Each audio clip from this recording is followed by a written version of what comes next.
खबरों के सिलसिले को आगे बढ़ाएंगे। यहां पर अहम खबर आप तक पहुंचाएंगे। निगरान हुकूमत ने लाहौर में दफा 144 का निफाज कर दिया है। इस पर बात करने के लिए इस वक्त हमारे साथ मौजूद हैं पाकिस्तान तहरीक इंसाफ के रहनुमा फवाद चौधरी। बहुत शुक्रिया फवाद साहब आपके वक्त का। फवाद साहब, आज पाकिस्तान तहरीक इंसाफ ने रैली भी निकालनी थी और कुछ देर पहले निगरान हुकूमत ने दफा 144 भी नाफिज कर दी है, क्या कहेंगे आप?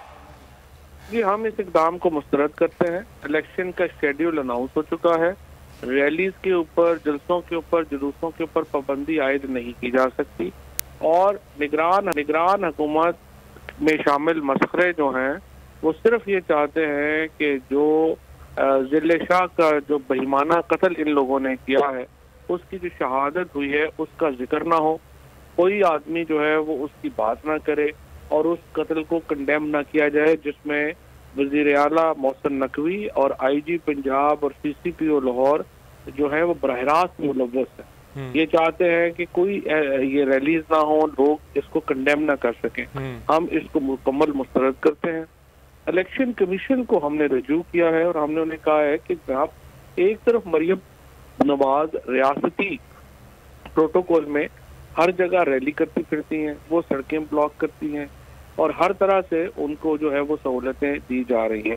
दूसरी तरफ जो हमारा मामला है उसमें एक तफरीक बरती जा रही है और तरीके इंसाफ को रैली से भी रोका जा रहा है। नित नए पर्चे जो हैं वो हम पे किए जा रहे हैं और ये जो सब कुछ हो रहा है ये आप हमें बताइए कि क्या हमें सियासत की इजाजत है या नहीं है, या आपने हमें बैन कर दिया है।